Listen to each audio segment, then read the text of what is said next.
یہ اللہ تعالیٰ اسی نے کے مقدر میں کرتا ہے جس کے کی خواہش ہوتی ہے، پھر اس کے لیے کوشش کرتا ہے۔ بے شک۔ جس نے اپنے ماں باپ کے پاؤں دبا کر ان کو سکون پہنچا کر ان سے دعا لے لی، وہ دعا کبھی ضائع نہیں ہوتی، کبھی بے ضائع شک بے شک، سبحان اللہ سبحان اللہ۔ نہیں۔ یہ میں آپ کو ذاتی تجربے بتا رہا ہوں۔ بے شک سر، بے شک۔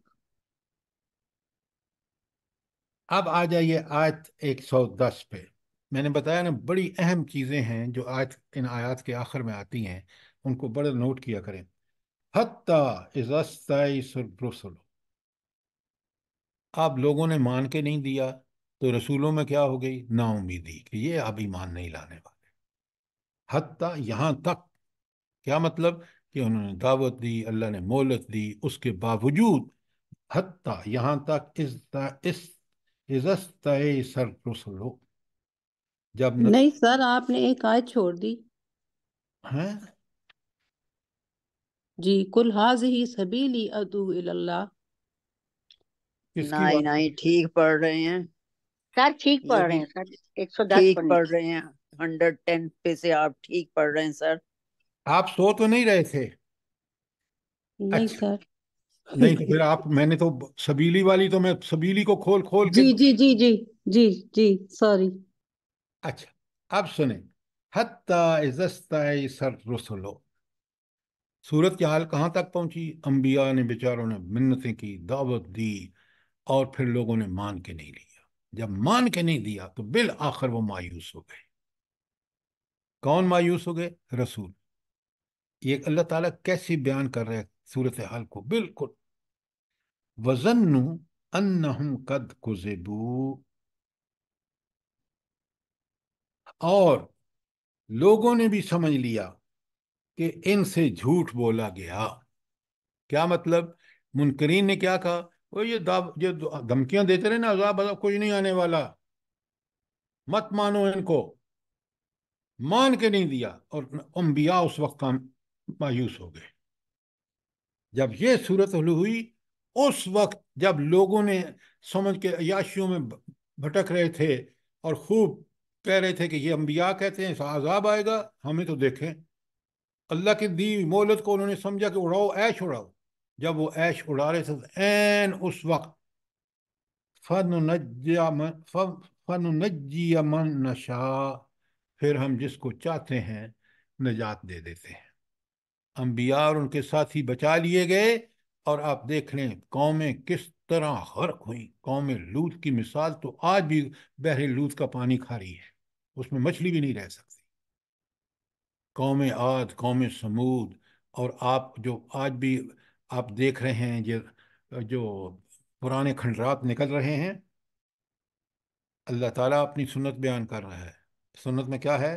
وَلَا يَرُدُّ، اور ہرگز نہیں پھیرا جاتا، بَعْثُنَا، ہمارا عذاب، عَنِ الْقَوْمِ الْمُجْرِمِينَ، مجرم قوم سے تو ہمارا عذاب ان پر کا تو آ ہی کے رہتا ہے، لیکن آتا کس وقت ہے؟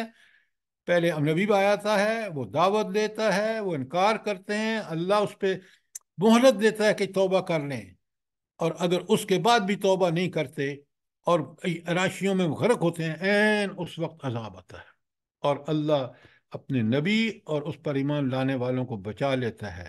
اور اللہ کی دائمی سنت یہ ہے کہ ایسے مجرمین کو اللہ عذاب سے ضرور دوچار کرتا ہے۔ آج ہمیں موقع ہے، یاد رکھیے، آپ یہ لوگوں کو بتائیں، اپنے تک یہ بات نہ رکھیں کہ اگر ہمیں بچنا ہے تو آج جس سچویشن میں ہم پہنچ چکے ہیں، وہ بالکل رنگ للیاں منا رہی ہے قوم، عیش و عشرت ظالم کر رہے ہیں، عدل و انصاف نام و نشان کا نہیں ہے، دیانت اور امانت نہیں ہے، بوڑھی عورتوں کو گھسیٹنا، اللہ اکبر، یار وہ بھی تو کسی کی ماں ہوگی، وہ میری بھی ماں ہے، آپ کی بھی ماں ہے، کیا ہو رہا ہے؟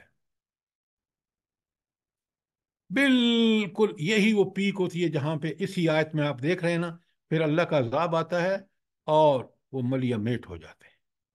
یہ اللہ کی سنت ہے، یہ دائمی سنت ہے، یہ آج بھی قائم ہے۔ بات کو سمجھیے، دوسروں کو سمجھائیے، تاکہ کچھ لوگ جو اللہ کی توفیق سے، اللہ ان کو توفیق دے اور ان میں ہمت ہو کہ وہ ہدایت پہ قائم ہو جائیں، وہ بچ جائیں گے۔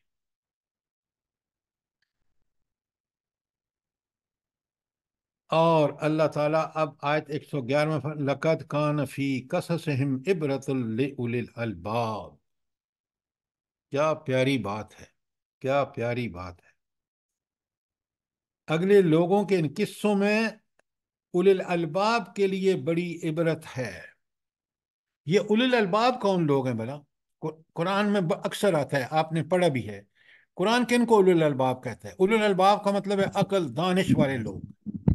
سر جو قرآن و جو سنت ان تو فی سر خلق ان السماوات سبق والارض، ان سارے ان سے واقعات سے جو ان سے جو سبق حاصل کرے، عبرت حاصل کرے۔ ہاں جو واقعات سے عبرت کرتے ہیں۔ الذين يذكرون الله قياما وقعودا وعلى جنوبهم ويتفكرون في خلق السماوات والارض۔ خلاصہ بتائیں نا آپ، بالکل ٹھیک آیت پڑھی آپ نے، ویری گڈ۔ سر ہر حال میں، ہر جگہ، ہر معاملے میں صرف اور صرف مطلب غور و فکر کرتے ہیں وہ، اور اللہ کے مطابق اس کے احکامات کے مطابق زندگی گزارتے ہیں، اور پھر اس نتیجے پہ غور و فکر کرتے ہیں اور اس نتیجے پہ پہنچتے ہیں کہ اللہ تو نے یہ سب کچھ ایسے بے مقصد نہیں بنا دیا، ہر چیز کا کوئی مقصد ہے اور میری اپنی زندگی کا بھی کوئی مقصد ہے۔ Very good, very good, excellent.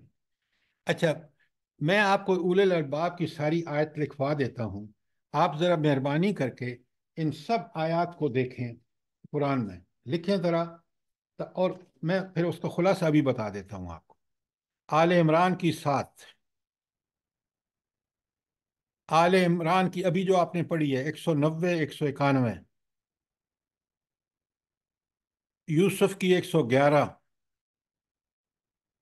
سورہ رعد کی آیت 19، سورہ ابراہیم کی آیت 52، سورہ زمر کی آیت 18، سورہ زمر کی آیت 9،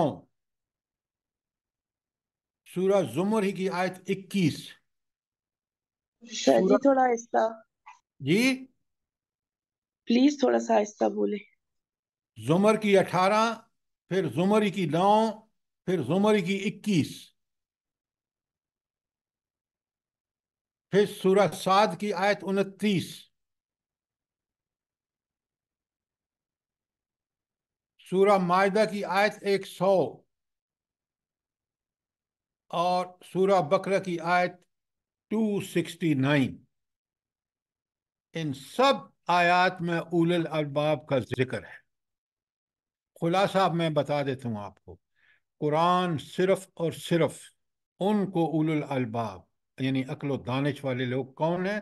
جو قرآن و سنت کے مطابق زندگی گزاریں، سب سے پہلے اس کی نصیحت پر عمل کریں، اس سے عبرت حاصل کریں، اور قرآن اور سنت ان کی زندگی کا مقصد ہو۔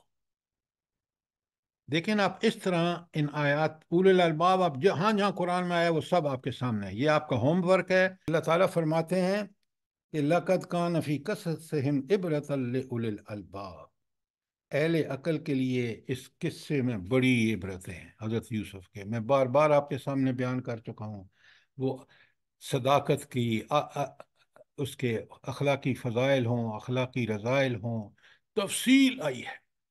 اور پھر یہ جو ساری آیتیں ہم پڑھ رہے ہیں، سمجھ رہے ہیں، یہ کتنی عظیم اللہ تعالیٰ کی نصیحتیں۔